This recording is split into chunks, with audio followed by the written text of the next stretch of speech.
Welcome to Chandru maths. So instalment topic பார்த்துக்கிட்டு இருக்கோம். Already simple இன்ட்ரெஸ்ட்டில் 2 video கொடுத்துட்டோம். அடுத்ததாக காம்பவுண்ட் இன்ட்ரெஸ்ட்லேயுமே வந்து பார்த்தீங்கன்னா ஒரு டைப் ஆல்ரெடி பார்த்துட்டோம். ஓகே, டோட்டலாக 3 வீடியோ கொடுத்துட்டோம், இன்னும் 2 வீடியோ இருக்குது.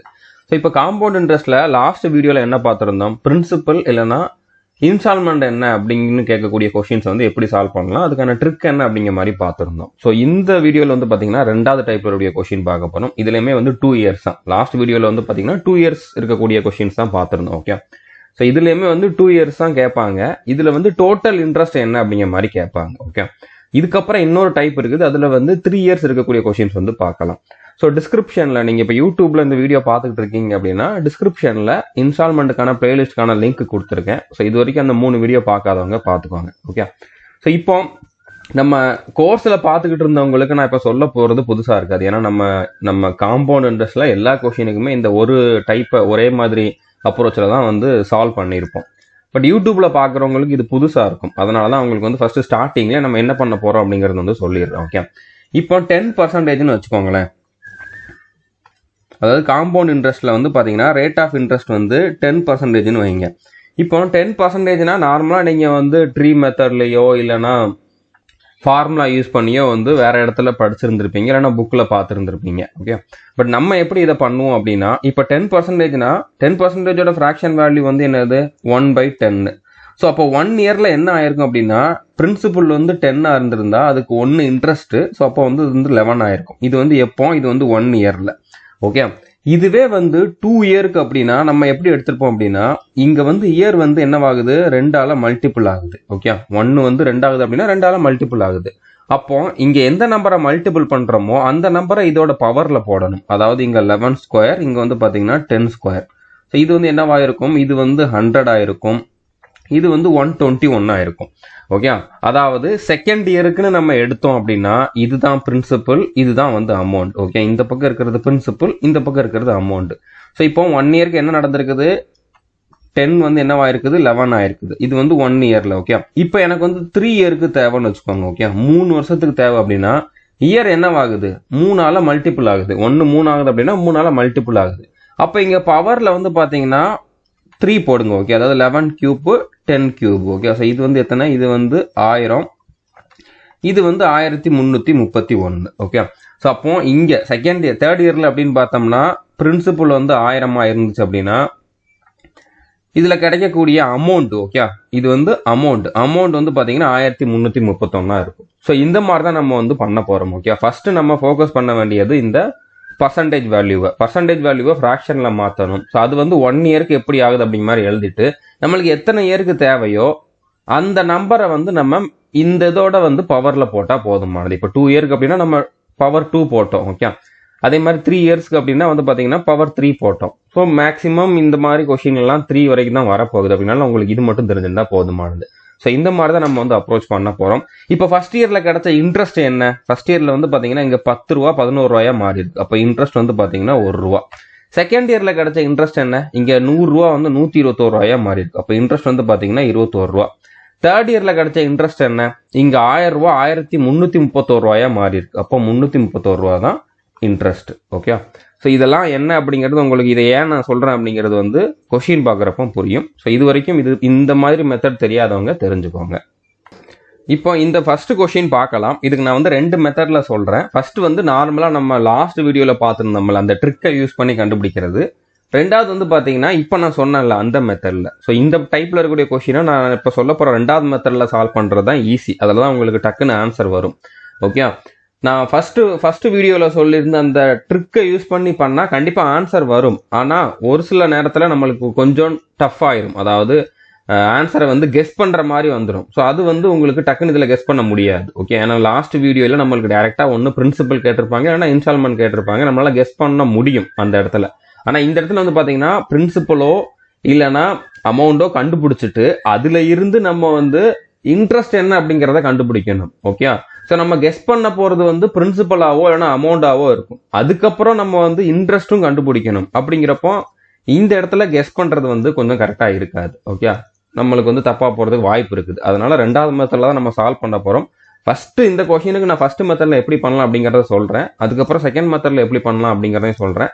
பட் செகண்ட் மெத்தட் தான் நம்ம வந்து இந்த மாதிரி கொஸ்டினுக்கு ஃபாலோ பண்ண போறோம். Okay, A certain loan was returned in 2 equal yearly installments, each of rupees 44,100. If the rate of interest was 5% per annum compounded yearly, how much was the interest paid on the loan? ஒரு குறிப்பிட்ட கடன் 2 சமமான தவணைகளில் தலா ரூபாய் 44,100 திரும்ப பெறப்பெற்றது. வட்டி விகிதம் ஆண்டுக்கு 5% இருந்தால் ஆண்டுதோறும் கூட்டினால் கடனுக்கான வட்டி எவ்வளவுன்னு கேட்டிருக்காங்க. ஸோ இப்போ இதில் வந்து பார்த்தீங்கன்னா இன்ட்ரெஸ்ட் டோட்டலாக வந்து இந்த 2 இன்ஸ்டால்மெண்ட்ல பே பண்ணதுக்கப்புறம் இன்ட்ரெஸ்ட் எவ்வளோ பண்ணியிருப்போம் அப்படிங்கிற மாதிரி கேட்டிருக்காங்க. ஓகே, ஸோ இப்போ இதோட பிரின்சிபல் என்னன்னு தெரிஞ்சாதான் நம்மளால வந்து இன்ட்ரெஸ்ட் என்ன அப்படிங்கிறத வந்து கண்டுபிடிக்க முடியும், நம்ம லாஸ்ட் மெத்தட் படி பார்த்தா. ஓகே, ஸோ அந்த ட்ரிக்கு படி பார்த்தோம் அப்படின்னா principal is equal to instalment வந்து என்னது 44,100. ஸோ நீங்கள் இது வரைக்கும் அந்த ஃபர்ஸ்ட் வீடியோ பார்க்கல, அதாவது இந்த காம்பவுண்ட் இன்ட்ரெஸ்ட்டுக்கான ஃபர்ஸ்ட் வீடியோ பார்க்கல அப்படின்னா பார்த்துக்கோங்க, அப்போதான் நான் என்ன சொல்கிறேன் அப்படிங்கிறது புரியும். Okay, so 44,100 5%. ஓகே, 5%னா வந்து என்னது 1/20. ஓகே, அப்போ என்னவாயிருக்கும், இங்கே 20 வந்து 21 ஆயிருக்கும்.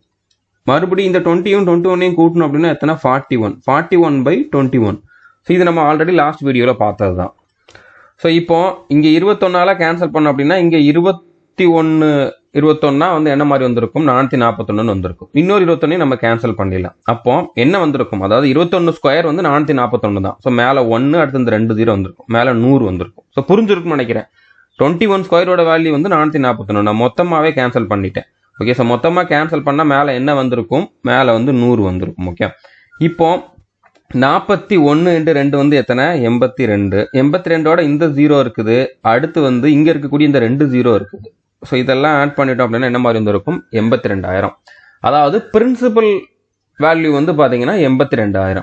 இப்போ நம்ம எவ்வளோ அமௌண்ட் பே பண்ணியிருக்கோம், 44,100 44,100 அப்படிங்கிற மாதிரி 2 இன்ஸ்டால்மெண்ட்ல பே பண்ணி அந்த கடனை அடைச்சிருக்கோம். ஓகே, அப்போ நம்ம டோட்டலாக பே பண்ண அமௌண்ட் வந்து எவ்வளவு 44,100 2ஆல மல்டிபிள் பண்ணால் என்ன கிடைக்குமோ அதுதான் நம்ம பே பண்ண அமௌண்ட். ஓகே, ஸோ என்ன வந்திருக்கும் 88,200 வந்திருக்கும். ஓகே, ஸோ அப்போ இதுதான் பிரின்சிபல், இதுதான் நம்ம பே பண்ண மொத்த அமௌண்ட். இது ரெண்டுக்கு இருக்கக்கூடிய வித்தியாசம் தான் நம்ம பே பண்ண வட்டி. ஓகே, அதாவது எவ்வளோ அதிகமாக பே பண்ணியிருக்கோமோ அதுதான் வட்டி.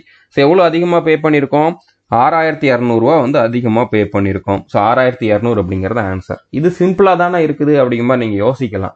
இதில் இந்த பர்சன்டேஜ் வேல்யூ கொஞ்சம் வித்தியாசமாக வந்துருச்சு அப்படின்னா நம்மளுக்கு வந்து இந்த இடத்துல கேன்சல் கரெக்டாக ஆகலை அப்படின்னா கொஞ்சம் கஷ்டமாயிரும். ஓகே, அதனால் நம்ம 2வது மெத்தட்லேயே ஃபாலோ பண்ணேன். இப்போ 2வது மெத்தட் படி பார்க்கலாம். ஓகே, ஸோ இப்போ நான் சொன்ன மெத்தட் படி பார்த்தோம் அப்படின்னா 5%னா வந்து என்னது 5% அப்படின்னா 1/20. ஓகே, இப்போ 1 இயரில் என்னவாயிருக்கும் 20 வந்து அதோட 1 ஆட் ஆகி 21 ஆயிருக்கும். ஓகே, இது வந்து 1 இயரில். இப்போ மொத்தமாக 2 வருஷம். ஓகே, அப்போ 2 வருஷம் அப்படின்னா இங்கே வந்து 2ஆல மல்டிபிள் ஆகும். 2 இயர்னா 2ஆல மல்டிபிள் ஆகும். இப்போ இங்கே வந்து என்னவாயிருக்கும் 21 ஸ்கொயர், இங்கே வந்து பார்த்தீங்கன்னா 20 ஸ்கொயர். ஸோ நார்மலாகவே உங்களுக்கு வந்து கண்டிப்பாக 30 ஸ்கொயர் வரைக்கும் இருக்கக்கூடிய வேல்யூ வந்து மனப்பாடமாக தெரிஞ்சிருக்கணும். ஒரு 15 கியூப் வரைக்கும் இருக்கக்கூடிய வேல்யூ மனப்பாடமாக தெரிஞ்சிருக்கணும். அதுதான் உங்களுக்கு ரீசனிங்லையும் கை கொடுக்கும், மேத்ஸ்லையுமே வந்து கை கொடுக்கும். ஓகே, டக்குன்னு உங்களால் சால்வ் பண்ண முடியும், டக்குன்னு ஆன்சர் கண்டுபிடிக்க முடியும்.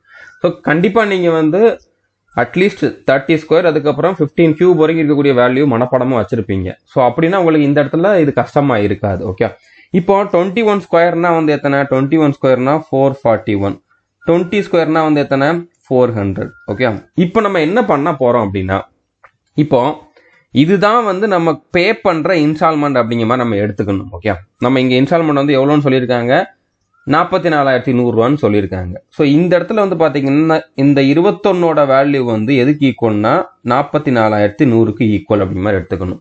இதில் எவ்வளோ இன்ட்ரெஸ்ட் பே பண்ணுறோம், இங்கே 21 ஆகுது அப்படின்னா இங்கே வந்து 1 ரூபா வந்து இன்ட்ரெஸ்ட் பே பண்ணுறோம். ஸோ அப்போ ஃபர்ஸ்ட் இயரில் நம்ம பே பண்ண இன்ட்ரெஸ்ட்டை நம்ம தனியாக கண்டுபிடிக்க போகிறோம். ஓகே, அதாவது 1ஓட வேல்யூ வந்து என்ன அப்படிங்கிற மாதிரி கண்டுபிடிக்க போகிறோம். ஸோ இப்போ இங்கே என்ன கொடுத்துருக்காங்க 44,100 வந்து கொடுத்துருக்காங்க. அது எதுக்கு கொடுத்துருக்காங்க 21 கொடுத்துருக்காங்க. நம்ம கண்டுபிடிக்க வேண்டியது 1க்கு. ஓகே, இதை கேன்சல் பண்ண அப்படின்னா இங்கே 21 வந்திருக்கும், அடுத்து 2 0 வந்திருக்கும். ஸோ அப்போ 2,100 வந்து மொதல் வருஷம் நம்ம பே பண்ண வட்டி. ஓகே, வட்டி மட்டும்தானே கேட்டிருக்காங்க. நம்ம இந்த மெத்தடை ஃபாலோ பண்ணணும், நம்மளுக்கு கரெக்டாக தான் வரும். இப்போ ஈக்குவல் இன்ஸ்டால்மெண்ட் இங்கே 21 இருக்குது, இங்கே 441 இருக்குது. ரெண்டுமே ஈக்குவலா தானே இருக்கணும் அப்படிங்கிற மாதிரி கேட்டீங்கன்னா கண்டிப்பா ஈக்குவலா தான் இருக்கணும். அப்ப நம்ம ஈக்குவேட் பண்றதுக்காக இங்க இன்னொரு 21 மல்டிபிள் பண்ணோம் அப்படின்னா இங்கேயும் இன்னொரு 21 மல்டிபிள் பண்ணணும். அப்ப இங்கேயும் இன்னொரு 21 மல்டிபிள் பண்ணணும். ஸோ மல்டிபிள் பண்ணிட்டோம்னே வச்சுக்கோங்க. இப்ப இந்த இடத்துல என்ன வந்திருக்கும், இந்த இடத்துல வந்து 21 வந்திருக்கும். இங்க 1 இங்க 21 வந்திருக்கும். அந்த 21 கேன்சல் ஆக போகுது. ஓகே, ஸோ நம்ம ஈக்குவேட் பண்றதுல எந்த மீனிங்குமே இல்லை. ஈக்குவேட் பண்ணாலும் இதே வேல்யூ தான் வரப்போகுது, ஈக்குவேட் பண்ணலனாலும் இதே வேல்யூ தான் வரப்போகுது. ஓகே, அதனால நம்ம ஈக்குவேட் பண்ணாமலே பண்ணிடலாம். ஓகே, ஸோ புரிஞ்சிருக்குன்னு நினைக்கிறேன். அதாவது நம்ம ஒவ்வொரு வருஷத்துக்கும் தனித்தனியாவே பார்த்துடலாம். இப்போ வருஷத்தை மட்டும் பாருங்க. இந்த இடத்துல வர்றது தான் அமௌண்ட். ஓகே, இந்த இடத்துல வர்றது அமௌண்ட் தான். ஆனா நம்ம வந்து அதை தான் வந்து இன்ஸ்டால்மெண்ட் அப்படிங்கிற மாதிரி ஈக்குவேட் பண்ணிக்கலாம். ஓகே, வருஷம் இவ்வளோ இன்ஸ்டால்மெண்ட், 2வது வருஷம் இவ்வளோ இன்ஸ்டால்மெண்ட் அப்படிங்கிற மாதிரி எடுத்துக்கலாம். ஓகே, ஸோ இந்த இடத்துல வந்து பாத்தீங்கன்னா 21 வந்து இன்ஸ்டால்மெண்ட் பே பண்ணியிருக்கேன். அது வந்து எதுக்கு ஈக்குவல், 44,100க்கு ஈக்குவல். ஸோ அப்போ ஒன்னோட வேல்யூ ஒன்று தான் வந்து நான் வருஷம் பே பண்ண வட்டி. ஸோ அப்போ வருஷம் என்னோட இன்ட்ரெஸ்ட் வந்து 2,100 ரூபா. இப்போ 2வது வருஷம் வந்து பாத்தீங்கன்னா இங்க 400 ரூபா, இங்க 441 ரூபா. ஸோ இங்க 41 ரூபா வந்து நான் வட்டி பே பண்ணியிருக்கேன். இந்த 441 வேல்யூ வந்து 44,100க்கு ஈக்குவல். அப்போ இங்க வந்து 41 வேல்யூ நான் கண்டுபிடிக்கணும். 41 வேல்யூ வந்து என்னவா இருக்கும், 44,100 வந்து எதுக்கு ஈக்குவல், 441க்கு ஈக்குவல். அதுக்கு கொடுத்துருக்காங்க. ஸோ நான் கண்டுபிடிக்க வேண்டியது 41க்கு. இதை கேன்சல் பண்ணீங்க அப்படின்னு இங்க 100 வந்திருக்கும், இங்க வந்து 100 வந்திருக்கும். ஸோ அப்போ 41 × 100 வந்து என்ன மாதிரி வந்திருக்கும், 4,100 அப்படிங்கிற மாதிரி வந்திருக்கும். ஓகே, ஸோ அப்போ டோட்டலாக நான் எவ்வளோ இன்ட்ரெஸ்ட் பே பண்ணியிருக்கேன், இங்கே ஒரு 2,100, இங்கே ஒரு 4,100. ஸோ ரெண்டையும் கூட்டினேன் அப்படின்னா எவ்வளவு, 6,200. ஓகே, ஸோ 6,200 அப்படிங்கிறது ஆன்சர். ஸோ இந்த மெத்தட் தான் ஈஸி. இதில் தான் உங்களுக்கு எல்லா கொஸ்டினுக்குமே டக்குன்னு ஆன்சர் வரும். ஓகே, இதில் ஒரு சில நேரம் டக்குன்னு வரும், ஒரு சில நேரம் வந்து நம்ம மாட்டிக்கிறதுக்கு வாய்ப்பு இருக்குது. அதனால நம்ம வந்து இந்த மெத்தட்லேயே ஃபாலோ பண்ணலாம். இதுதான் ஆக்சுவலாக கான்செப்ட். ஓகே, இது ட்ரிக்கு கிடையாது. நம்ம ட்ரெடிஷனல் மெத்தடில் சால்வ் பண்ணாலும் இப்படி தான் பண்ணணும். நீங்கள் இதுக்கு ட்ரெடிஷனல் மெத்தடே ஃபாலோ பண்ணுங்க. ஓகே, 2 இயருக்கு 3 இயருக்குமே நம்ம இந்த மெத்தட் தான் ஃபாலோ பண்ண போகிறோம். இந்த மாதிரி கொஸ்டின் 3 இயரில் வந்து இன்ஸ்டால்மெண்ட் கேட்குறாங்க காம்பவுண்ட் இன்ட்ரெஸ்ட்ல அப்படின்னாலும் நம்ம இந்த மெத்தட் தான் ஃபாலோ பண்ணுவோம். அதனால உங்களுக்கு இந்த இடத்துலயே இதுக்கான ப்ராக்டிஸும் கிடைச்சிடும். ஓகே, ஸோ புரிஞ்சிருக்குன்னு நினைக்கிறேன். ஸோ என்ன பண்ணணும், நம்ம ஃபர்ஸ்ட் இந்த பர்சன்டேஜ் வேல்யூவை ஃபோக்கஸ் பண்ணணும். அதை வந்து ஃப்ராக்ஷனில் மாற்றிட்டு அது 1 இயரில் எப்படி மாறுது, 2 இயருக்கு எப்படி மாறுது அப்படிங்கிற மாதிரி எழுதிக்கணும்.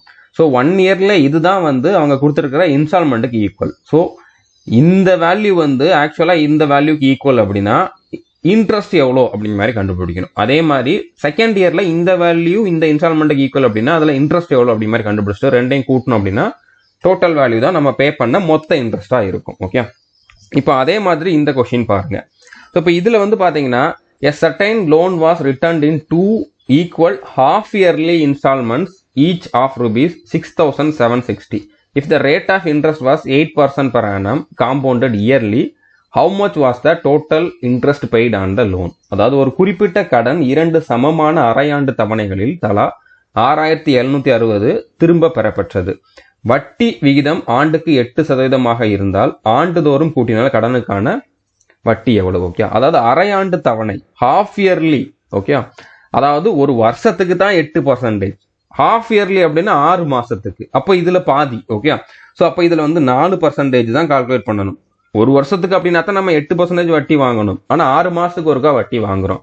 அப்போ 4% தான் வாங்கணும், பாதி தான் வாங்கணும். ஓகே, ஹாஃப் இயர்லினா இதுலயும் ஹாஃப், குவார்டர்லினா இதுலயும் குவார்டர் நம்ம வந்து எடுத்துக்கணும். ஓகே, இப்போ நம்ம ஃபர்ஸ்ட் என்ன பண்ணணும், இந்த பர்சன்டேஜ் தான் ஃபோக்கஸ் பண்ணணும். 4%னா வந்து என்னது, 4/100 போட்டோம்னா 1/25 இருந்திருக்கும். ஓகே, அப்போ ஃபர்ஸ்ட் இயர்ல என்ன நடந்திருக்கும், 25 என்னவா மாறி இருக்கும், அதுல 1 வட்டி. ஓகே, ஸோ அப்போ அது வந்து என்னவா மாறி இருக்கும், 26 மாறி இருக்கும். இதுல வந்து 1 வட்டி. இது வந்து ஃபர்ஸ்ட் இயர்ல. ஓகே, அதே மாதிரி இப்போ செகண்ட் இயருக்கு இதுல வந்து பாத்தீங்கன்னா 2 equal half yearly instalment. Okay, அதாவது ஒவ்வொரு ஹாஃபையும் நம்ம வந்து ஒரு இயர் அப்படிங்கிற மாதிரி எடுத்துக்கலாம். ஏன்னா நம்ம இந்த இடத்துல 4% தான் பார்த்துருக்கோம்.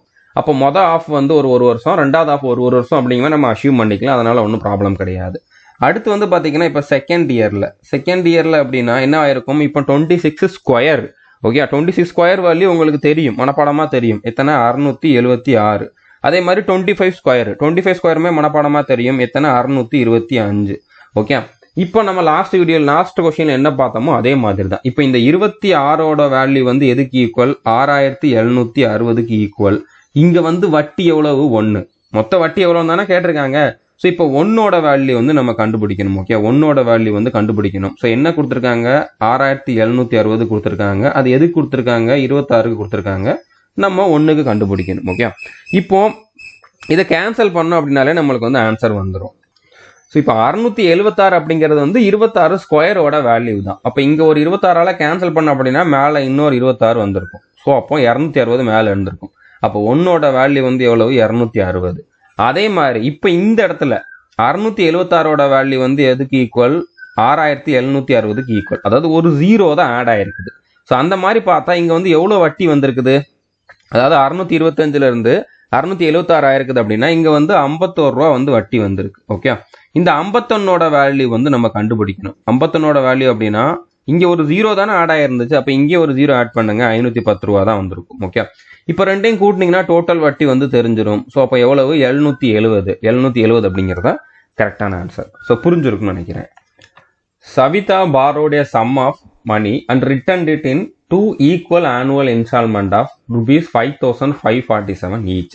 If the rate of interest was 7.5% per annum compounded yearly, then the total interest paid by her was. அதாவது சவிதா ஒரு தொகையை கடனாக பெற்று அதை தலா 5547 வீதம் 2 சமமான ஆண்டு தவணைகளில் திருப்பி கொடுத்தார். வட்டி விகிதம் ஆண்டுக்கு 7.5% எனில் அவர் செலுத்தும் மொத்த வட்டின்னு கேட்டிருக்காங்க. இப்போ 7.5% நம்ம என்னன்னு சொல்லிக்கலாம், 7 சொல்லிக்கலாமா, அதாவது 7 1/2 சொல்லிக்கலாம். ஓகே, இப்போ இதை வந்து மிக்ஸ்டு ஃப்ராக்ஷன்ல இருக்கிறது நார்மல் ஃப்ராக்ஷனுக்கு மாற்றுங்க. 7 2 14, 14 1 15. ஓகே, ஸோ 15/2 போடுவோம். பர்சன்டேஜ் எடுக்கிறதுக்கு 100ஆல மல்டிபிள் பண்ணுவோம். அப்போ கீழே வந்து 200 வரும்.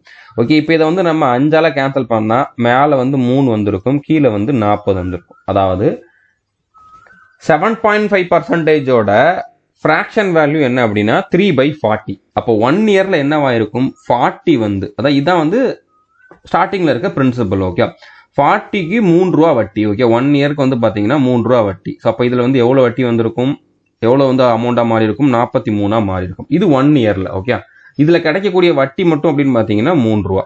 ஓகே, அதே மாதிரி 2 இயர்ல. ஓகே, இப்போ 2 இயர்ல அப்புறம் இந்த இடத்துல வந்து கொஞ்சம் டைம் கொடுத்து தான் ஆகணும். 43ஓட ஸ்கொயர் நம்ம வந்து மேனுவலாகவே கண்டுபிடிச்சிக்கலாம். ஓகே, நீங்கள் மனப்பாடம் பண்ணலாட கூட நீங்கள் 43 மல்டிபிள் பண்ணி கூட கண்டுபிடிச்சிக்கலாம். ஓகே, இப்போ 2 இயருக்கு. இப்போ 2 இயருக்கு அப்படின்னா என்னவாயிருக்கும், 40 ஸ்கொயர் பிரச்சனை இல்லை, நாங்கள் 16, அடுத்து 2 0 ஆட் பண்ணீங்கன்னா 1600. இது ப்ராப்ளம் இல்லை.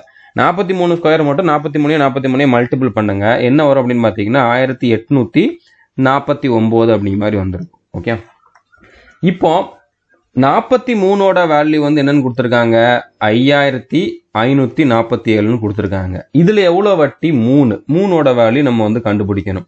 ஸோ என்ன கொடுத்துருக்காங்க, 5547. இதை வந்து நம்ம 43ஆல டிவைட் பண்ணணும். இன்டூ என்ன கண்டுபிடிக்கணும், 3. ஓகே, ஸோ இப்போ இதை வந்து நீங்கள் நார்மலாக இந்த மாதிரியே டிவைட் பண்ணி பாருங்கள். இதை அப்படியே டிவைட் பண்ண முடியலை அப்படின்னா நீங்கள் எப்பவும் ஸ்கூலில் டிவைட் பண்ணீங்கல்ல அந்த மாதிரி கூட டிவைட் பண்ணி பாருங்கள். ஓகே, ஸோ இப்படி கூட டிவைட் பண்ணி பாருங்கள். ஸோ இப்போ இங்கே 43ஆல் டிவைட் பண்ணணும். 43. ஸோ மிச்சம் எத்தனை இருக்குது, 12 இருக்குது. இங்கே 4 வந்திருக்கும். ஸோ 2 43 86.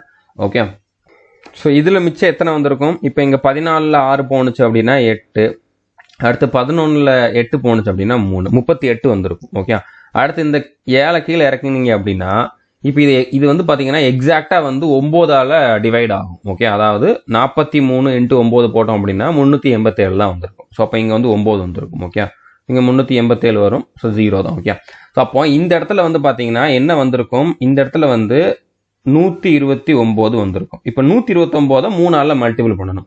ஸோ 9 3 27 7, மிச்சம் 2, 23 6 2 8, அடுத்ததா 1 3 3. ஓகே, அப்போ 387 மொதல் வருஷம் கிடைச்ச வட்டி வந்து பார்த்தீங்கன்னா 387. அடுத்ததா இங்கே வந்து பார்த்தீங்கன்னா இப்போ செகண்ட் இயர்ல வந்து பார்த்தீங்கன்னா 1849ஓட வேல்யூ வந்து எதுக்கு ஈக்குவல், 5547க்கு ஈக்குவல். ஓகே, இப்போ இந்த இடத்துல நீங்க லாஸ்ட் டிஜிட்டை வச்ச என்ன வர்றதுக்கு வாய்ப்பு இருக்குது அப்படிங்கிறத பார்த்துடலாம். ஓகே, இப்போ 9ஓட எதை மல்டிபிள் பண்ணா லாஸ்ட் டிஜிட் 7 வரும், 3 27. ஓகே, அப்போ கண்டிப்பா இந்த இடத்துல வந்து 3ஆல மல்டிபிள் ஆகிறதுக்கு வாய்ப்பு இருக்குது. நீங்க செக் பண்ணிக்கலாம். இதை நீங்க லாஸ்ட் டிஜிட்டை வச்சே வந்து கெஸ் பண்ணிடலாம். ஓகே, இதை நீங்க செக் பண்ணி கூட பார்க்கலாம். இப்போ வந்து 3 × 1000ன்னு வச்சுக்கோங்க. 3 × 1000 வந்து எத்தனை, 3000. ஓகே, அடுத்து 3 × 800, 3 × 800 3 24, அப்போ 2400. ஓகே, அடுத்ததா முன்னாங்க 12, அதாவது ஒரு 120. அடுத்து 3/27. ஸோ இப்போ இதெல்லாம் கூட்டினீங்க அப்படின்னா என்ன வரும்? 5547 தான் வரும். ஓகே, ஸோ இந்த மாதிரி நீங்கள் வந்து கெஸ் பண்ணிக்கலாம். இதை நீங்கள் எழுதலாம் வேண்டாம், கெஸ் பண்ணி பார்த்துக்கலாம். ஸோ இப்போ இந்த இடத்துல என்ன நடந்திருக்குது? இது வந்து 3ஆல மல்டிபிள் ஆயிருக்கு. அதாவது கேன்சல் பண்ண அப்படின்னா இங்கே மேலே 3 வரும் அப்படிங்கிற மாதிரி அர்த்தம். ஸோ அந்த 3 வந்து இந்த இடத்துல எவ்வளோ இன்ட்ரெஸ்ட்டோ அதோட மல்டிபிள் பண்ணால் போதுமானது. ஓகே, இப்போ 1600 வந்து பார்த்தீங்கன்னா 1849 மாறி இருக்கு அப்படின்னா இதில் 249 வந்து இன்க்ரீஸ் ஆயிருக்குது. ஸோ அப்போ 249 தான் வந்து நம்ம பே பண்ண வட்டி. இப்போ 249ஓட வேல்யூ நம்ம கண்டுபிடிக்கணும். அதாவது 249ஓட 3 மல்டிபிள் பண்ணணும். இப்போ 3/27க்கு 7, மிச்சம் 2, 4 12 2 14, மிச்சம் 1, 23 6 1 7. ஸோ 747 ரூபா வந்து 2வது வருஷம் பே பண்ண வட்டி. ஸோ டோட்டலாக பார்த்தீங்க அப்படின்னா 14, அடுத்ததான் வந்து பார்த்தீங்கன்னா 13க்கு 3, மிச்சம் 1, 7 4 11. ஸோ 1134 ரூபா டோட்டலாக நான் பே பண்ண வட்டியாக இருந்திருக்கும். ஓகே, ஸோ புரிஞ்சிருக்குன்னு நினைக்கிறேன். இது சிம்பிள் தான். நீங்கள் உங்களோட கால்குலேஷன் ஸ்பீடாக இருந்துச்சு அப்படின்னா நீங்கள் டக்குன்னு ஆன்சர் பண்ணிடுவீங்க. இல்லைன்னா கொஞ்சம் டைம் எடுக்கும், அவ்வளோதான். ஓகே, நீங்கள் ப்ராக்டிஸ் பண்ண உங்களோட கால்குலேஷன் ஸ்பீடையும் இன்க்ரீஸ் பண்ணிக்கலாம். அடுத்த கொஸ்டின் பாருங்க. இது வந்து CHSL எக்ஸாமில் கேட்டிருந்த கொஸ்டின் தான். The loan is to be repaid in 2 equal yearly installments if the rate of interest is 10% per annum compounded annually and each installment is rupees 6,897, then find the total interest charged. கடனை 2 சமமான ஆண்டு தவணைகளில் திருப்பி செலுத்த வேண்டும். வட்டி விகிதம் ஆண்டுக்கு 10% என்றால் ஆண்டுதோறும் கூட்டப்பட்டு ஒவ்வொரு தவணையும் ரூபாய் 6,897 ஆகும். பிறகு வசூலிக்கப்படும் மொத்த வட்டியை கண்டறியவும். ஸோ இப்போ இந்த இடத்துல 10% தான். ஸோ ஈஸி தான். ஓகே, ஸோ 10% அப்படின்னா 1/10. ஓகே, இப்போ ஃபர்ஸ்ட் இயரில் என்ன நடந்திருக்கும்? 10 வந்து 11 மாறி இருக்கும். ஸோ இப்போ இதில் வந்து ₹1 வந்து வட்டி கிடைச்சிருக்கும். செகண்ட் இயரில் வந்து பார்த்தீங்கன்னா இதை ஸ்கொயர் பண்ண அப்படின்னா 100 வந்து 121 மாறி இருக்கும். இதில் வந்து 21 வந்து வட்டி கிடைச்சிருக்கும். ஓகே, இப்போ 11ஓட வேல்யூ வந்து என்னன்னு கொடுத்துருக்காங்க? 6,897. இதுதான் வந்து ஒவ்வொரு இன்ஸ்டால்மெண்ட்லையும் பே பண்ண அமௌண்ட். ஓகே, இப்போ இதில் 1ஓட வேல்யூ வந்து நம்ம கண்டுபிடிக்கணும். ஓகே, 1ஓட வேல்யூ வந்து என்னவா இருக்கும்? இப்போ 6,897 கொடுத்துருக்காங்க. நம்ம அதை வந்து 11ஆல் டிவைட் பண்ணணும். ஏன்னா 11க்கு தான் கொடுத்துருக்காங்க அப்படின்றனால இன்ட்டு 1. ஓகே, இப்போ 11ஆல் டேரெக்டாக டிவைட் பண்ணிங்க அப்படின்னா 6 11 66, மிச்சம் 2 வந்திருக்கும். 2 11 22, மிச்சம் 7 வந்திருக்கும். இங்கே 7 தான் இருக்குது. அப்போ 7 11 77. அப்போ 1ஓட வேல்யூ வந்து எத்தனை? 627 ரூபா. அப்போ இந்த இடத்துல வட்டி வந்து எவ்வளவு? 627. அதே மாதிரி இங்கே வந்து பார்த்தீங்கன்னா 121ஓட வேல்யூ வந்து எதுக்கு ஈக்குவல்? 6,897க்கு ஈக்குவல். நம்ம கண்டுபிடிக்க வேண்டியது வந்து 21க்கு. ஓகே, ஸோ என்ன கொடுத்துருக்காங்க? 6,897. அது எதுக்கு கொடுத்துருக்காங்க? 121 கொடுத்துருக்காங்க. நம்ம கண்டுபிடிக்க வேண்டியது வந்து 21க்கு. ஓகே, இப்போ 11ஆல் கேன்சல் பண்ணிங்கன்னா 11 11 121. இங்கே 11ஆல் கேன்சல் பண்ணால் என்ன வந்துருந்துச்சு? 627 தான் வந்துருந்துச்சு. மறுபடியும் இதை 11ஆல் கேன்சல் பண்ணுங்க. 5 11 55, 62ல் 55 போனால் மிச்சம் 7, 7 11 77. ஓகே, இப்போ 57ஐயும் 21ஐயும் மல்டிபிள் பண்ணணும். நான் அப்படியே மல்டிபிள் பண்ண போறது இல்லை. இப்போ 57 × 20 பண்ணோம் அப்படின்னா, அதாவது 57 × 2 பண்ணோம் அப்படின்னா எத்தனை? 114. 20 அப்படின்னால ஒரு 0 ஆட் பண்ணிக்கலாம். அடுத்து இன்னொரு 57 இருக்குது. ஓகே, 21 57 தானே. 20 57 வந்து 1140. அதோட இன்னொரு 57 கூட்டணும் அப்படின்னா எனக்கு வந்து 21 57ஓட வேல்யூ கிடைச்சிரும். ஓகே, ஸோ இப்போ 7 9 1 1. ஸோ அப்போ இதோட வேல்யூ வந்து எத்தனை? 1197. ஸோ இப்போ இது ரெண்டையும் கூட்டணும் அப்படின்னா நம்மளுக்கு வந்து ஆன்சர் வந்துடும். ஓகே, இப்போ இது ரெண்டையும் கூட்டுங்க. இப்போ இங்கே என்ன வந்திருக்கும்? 14, மிச்சம் 1, 9 3 12, மிச்சம் 1, 7 1 8. ஓகே, ஸோ 1824 அப்படிங்கிறது ஆன்சர். ஸோ புரிஞ்சிருக்குன்னு நினைக்கிறேன். சிம்பிளான மெத்தட் தான், சிம்பிளான டைப் தான். ஸோ இது வந்து CGL எக்ஸாமில் கேட்டிருந்த கொஸ்டின். இதுக்கான ஆன்சர் என்ன அப்படிங்கிறத வந்து கமெண்ட் பண்ணுங்க. இதில் பர்சன்டேஜ் வேல்யூம் சிம்பிளாக தான் கொடுத்துருக்காங்க. ஸோ இது வரைக்கும் நம்ம சேனலை நீங்கள் சப்ஸ்கிரைப் பண்ணலை அப்படின்னா சப்ஸ்கிரைப் பண்ணிட்டு பெல் ஐக்கனை கிளிக் பண்ணி வச்சுக்கோங்க. All the best. தேங்க்யூ.